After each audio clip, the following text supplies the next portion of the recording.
It's the raw vlog. Is this my beverage? Are we here? Is this unedited? Raw vlog recorded in front of a live beverage, delivered to you, raw and unedited. Raw vlog, raw vlog, raw vlog. A little more Devo today, I guess. Raw vlog number 55. This is raw vlog number 55. Welcome to the Airhorn channel. The Airhorn channel is where we do raw vlogs, we do interviews, and it is the companion channel to my MTB ALAN channel where we do writing videos, product reviews, and stuff like that. Trail guides. We need to do some how-tos, huh? And as so stated, this is raw and unedited, recorded in front of a live beverage. Today's beverage is a spot of the old Earl Grey. Tea today. Already had my coffee.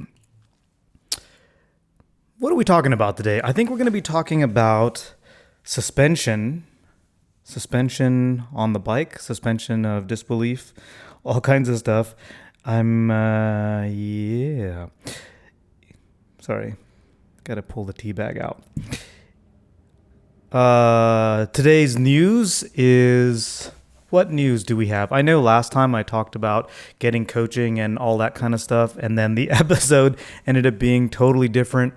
It ended up being a little bit of a history lesson on Party Wave to Westridge, and that was largely due to the fact that I was kind of working on that anyway, but I really wanted to give the coaching episode the time and craft that it really deserves. There was a lot going on, so had been working on the script for that. So that's hopefully coming out. That should be coming out on Monday. In other news, do we have any other news?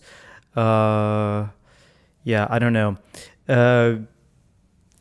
I'll be at Snow Summit, and I know I need to get to Snow Valley. I know people have been wanting to see Snow Valley. I've also already started getting the comments of people saying, like, will you stop riding Snow Summit? We're tired of seeing it. And the answer to that question is no. I'm going to continue riding it because it's open, and I love it up there, and it's not 110 degrees at Snow Summit like it is in the valleys and the beach trails. So... do I have any other news? I don't think so. This is kind of related, but I recently got... Let me show you this cool thing that I just got. It's not really related to mountain biking, but it's maybe related to the channel, so I'm going to show it to you anyway.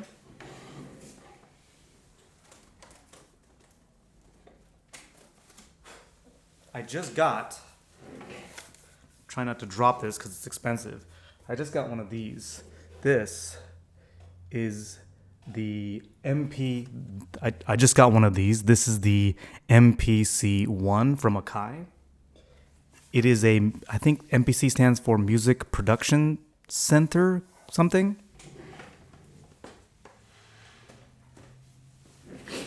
It's basically a sampler sequencer unit. It also has like some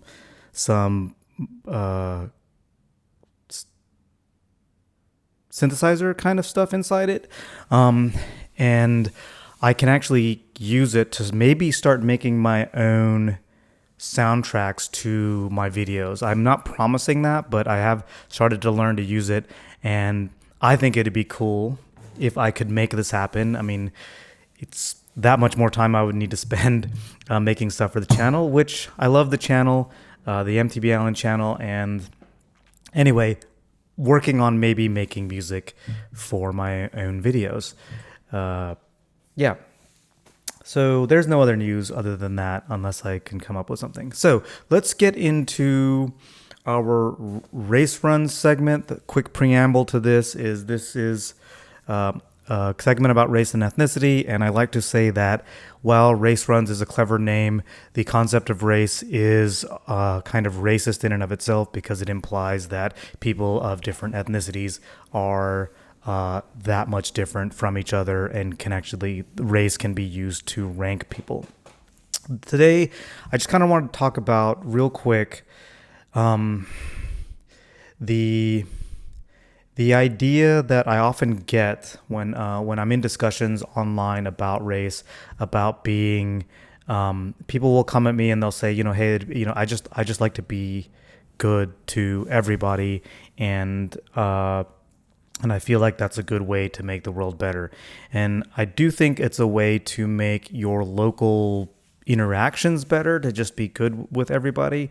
But in reality, if we really want to make our racial relationships more, have more equity, or more, not just be more equal, have people treated better, we have to change policy.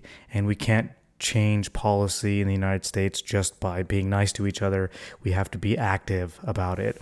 And I look at this like, and let me also connect this to, I often get people like responding and being like, don't call me racist, or don't call me a racist. And I think what's key there is the idea that you can, I'll connect this back, but you can, I don't like to consider somebody to be a racist or not a racist. I think that we can act with racism. We can act against racism. And kind of like fitness, if you're not doing something to work on your fitness, if you're not out there on the bike, if you're not doing auxiliary training or strength training or doing cardiovascular respiratory conditioning, if you're not doing that, you're actually going the opposite way. You're losing fitness. So you're never really just kind of like, you can never be neutral about it. You're either working on it and getting fitter, or you're not working about it and you're losing fitness. And I look at, we need to start looking at racism in that way. Like you're either acting with racism or you're acting against racism. And neutral is the same as acting like in a racist way, in the same way that not doing anything about your fitness is you losing your fitness. The other aspect of like being called a racist or calling people racist is it just kind of like makes a blanket statement about them and implies that like there's something, in their core that makes it so that they're not going to change, and it just acts to divide. So yeah, Sean, I wanted to put that out there. I was going to tie that back to those conversations, but I don't remember. I lost the thread. Anyway, I think that's a good point. So yeah, that's the race run segment. Stuff I forgot. I don't remember if there's any stuff I forgot, but today we're Stoke of the Week. Stoke of the Week. My Stoke of the Week is getting the MPC One and starting to work on that and having a new kind of creative outlet that could potentially feed back into the channel. Yeah. Did I talk about my suspension setup last week as a Stoke of the Week? If not, that is still a Stoke of the Week. I'm pretty stoked on the way my suspension is set up, which is kind of what we're going to talk about today. The Stoke of the Week from the comment section is from Adam Mock. Really quick, before I go any further, please share your Stoke of the Week in the comments, and I will read them out in the following episode of Raw Vlogs. I really like when we share our Stoke because that's what this whole thing is about, sharing Stoke. So Adam Mock shared his Stoke of the Week. He said, I finally hit Snow Summit and had a go at 650B. For a guy who seriously needs to work on his jumping game, it was a step forward. Even if I looked like a toddler gingerly sending it, quote unquote, sending it off a curb. And then he has a like laughing face. Still counts. Peace. Love. So that's pretty rad. Thanks for sharing that, Adam. I know what that's all about, and I'm stoked for you that you went for it like the first time you went up there and didn't let that thing get stuck in your head. I did see your video, and yeah, you went over it pretty slow. But if you haven't seen Adam's video, go check it out because it is evidence that you can hit that jump gingerly and be okay as long as you just kind of have okay jumping technique and are not doing something dumb. So yeah, congrats, Adam. That's pretty rad. A quick tip on 650B, I watched somebody go over it recently and they got really nose heavy. And I'm guessing probably what happened is they were hitting their brakes as they were approaching the jump or even on the jump. So please don't ever hit your brakes when you're on the lip of the jump being what some people can call the face of the jump, but a lot of people call that the lip. If you're on the jump, don't hit your brakes. If you're before the jump, don't hit your brakes because that's the way to go OTB.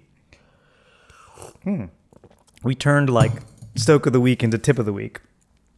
All right, let's jump into our subject matter today, which is kind of about suspension setup, but more specifically, it's more about like my experience with suspension setup and how it's really affected how I see my bike, how I see a lot of things, and it just kind of connects back to some of our philosophical aspects. So when I had my coaching session and we took things up to Snow Summit and practice stuff, one of the things we did was totally rework how the suspension was set up. Kevin went in, my coach at the time, Kevin Aiello, went in and totally redid my pressures, clicked all my knobs, changed all of it. And I ended up really digging what he did. And pretty much like he did the first setup change, and then I got on Party Wave to Westridge and immediately liked my bike better. And we're talking like significant changes, like way more air pressure. All the damping circuits were pretty much a lot more open. And what I just started understanding the suspension a lot better, understanding the kind of philosophy to use with suspension.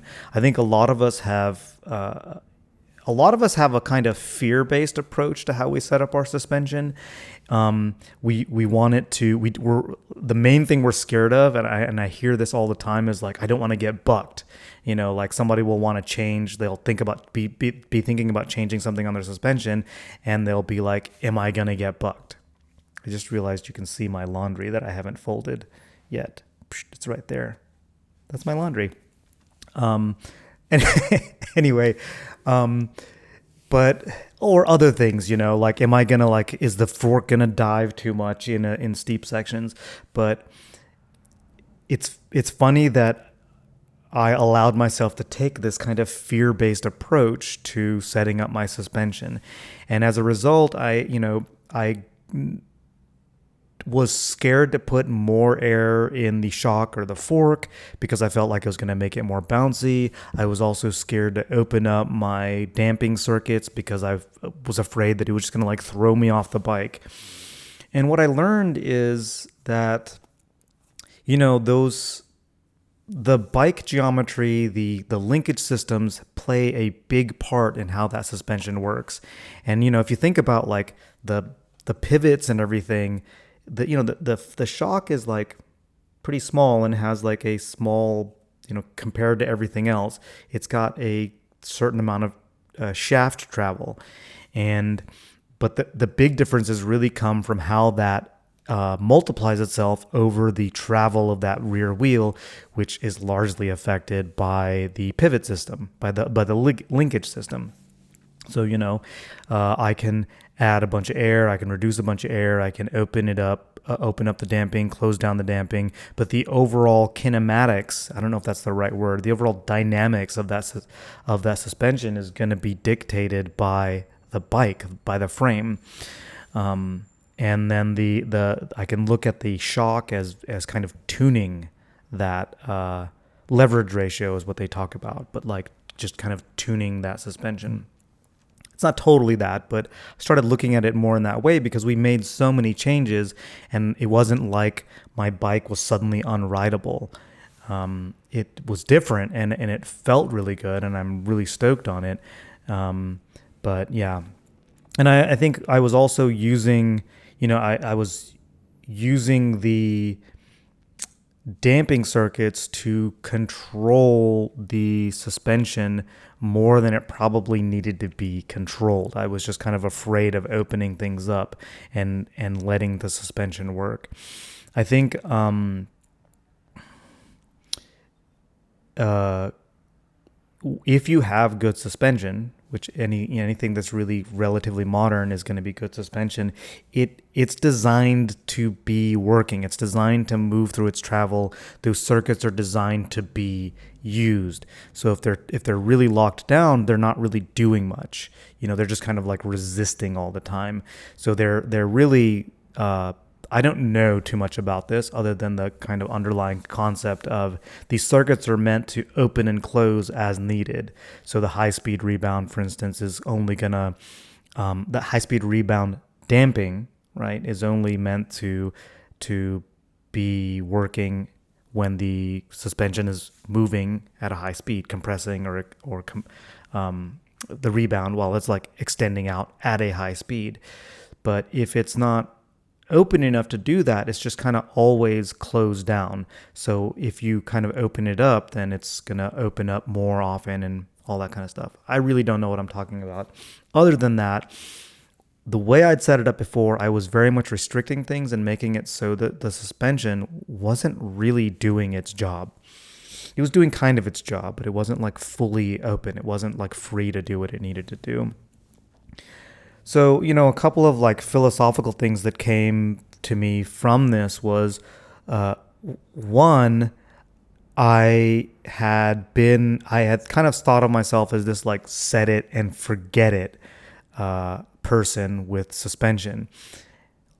Looking back now, what I realized is I was more of a set it and don't fret it.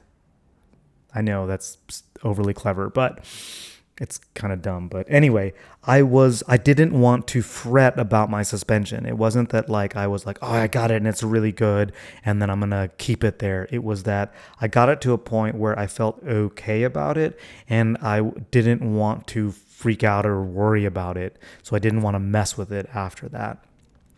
And there's some legitimacy to that. Like, you don't want to be turning all your knobs and changing all your things all at once if you don't know what you're doing. In the case with Kevin, he knew what he was doing. He actually, works with Fox suspension and helps them test and has a much deeper understanding of what's going on. So he was able to turn all the knobs and change my pressures in a confident way. I'm not capable of doing that. So it's okay if I'm changing one or two things at a time and not going beyond that. Point being, I didn't want to change it because I was scared. I didn't want to fret about it. And what I kind of learned is I really should have been trying new things. I mean, granted, a lot of the times when I'm out on the trail, I just want to go out and have a good time. And I'm not out there like suspension testing. But I think in the same way that you can go out on a day and use that day to work on your skills and know that you may not have as much fun that day because you're practicing things and you're maybe going a little bit slower and being willing to not look as cool as you normally do. In order to work on skills, I think we kind of have to do the same thing with our suspension. I mean, it's such a big part of our ride, but I think it's something that most of us probably have set up incorrectly. So that was one thing I kind of took from it, is like willingness to try new things and just kind of be open-minded about it. The other aspect was supports that notion of being open-minded about these things, which is I can actually change a bunch of stuff and be just fine. If my riding position is good, if my foundational skills are good, my suspension can actually be kind of messed up. Not that I want it to be, but it can be kind of messed up and I should be okay. And the idea is that we are resilient. So it's okay to make these changes. And what's underlying all of this is this sense of loss or the fear of loss. If there's one thing we humans hate, we hate loss. We hate losing what we got. We hate not getting what we want. And if you feel like messing with your rebound dial or your number of your PSI and your shock or your fork is going to make you lose something in your suspension, whether that's losing a certain feel of the suspension or whether that means having not a great day on the bike, that can be really scary. We're very risk averse. But on the other side of that is potentially a completely different bike, is potentially a much better setup. After we went through that and I was willing to risk that, suddenly my bike was not only better in the chunk, it was more supportive off the jumps. So I was able to get more air more consistently, and I was also able to feel more confident coming off of the lip of a jump because my bike just felt that much more consistent. And that was just kind of on the other side of that fear of loss. And I'm glad that I had somebody that could walk, they could do those things for me. But I also had to be willing to let that person make those changes. I had to be willing to let Kevin make that many changes to my bike, and then go ride it, and then feel it out. Yeah. So, there's this is all connecting back to me. For me, to a lot of the conversations we've been having about race and ethnicity. I think it's easy to be worried about what you're going to lose, about things being different, things changing. When we look at these dynamics in our nation, it can be uncomfortable because if things are okay now for you, things changing risks maybe you losing something. But I think the other whole aspect to this, and this doesn't really relate, I guess it does relate to mountain biking, is that one of the things that we're scared of risking, like that loss, is directly connected to the idea of scarcity. Like there's only so much of whatever in the world, so if I lose it, it's hard for me to get it back. And for whatever reason, a lot of the times we kind of will apply these things in places where they don't really apply. Things like racial equality, the thought of, losing your whatever privileges or benefits you have if somebody else is getting treated better and getting the same benefits, like that I can't have the same benefit that you have without me losing my benefit, which I think is which is a fallacy. I think I look at this, if we think about Stoke, for instance, like I don't need you to have less Stoke, or if you're not as stoked as me, something being done for you to have more Stoke doesn't take away from my Stoke. And if anything, you're stoked, I'm stoked, we're all more stoked together, because we, again, talking about shared Stoke. So yeah. I think that's rambly and raw enough for today. And, we're getting close to 30 minutes. I don't want to go that far. So hopefully this all made sense to you. I would love to hear your comments on this. If you've completely messed up your suspension or made it really better, or how you go about tuning that, all that kind of thing, how you think this relates to being risk averse or afraid of loss on the trail. And do share your Stoke of the Week. Again, thanks, Adam, for sharing your Stoke of the Week. And hope you dug it. Hit the like button. Check to see if you're subscribed. If you're not, hit the subscribe button, and you'll be getting these raw logs every Friday morning-ish. Also, something I forgot, I'm working on getting another couple of interviews together. And then maybe we'll do a live stream at some point, either on this channel or the other channel. I know the live stream with Tony was really cool. So yeah. Anyway, rambling again. Let's shut this down. See you next week.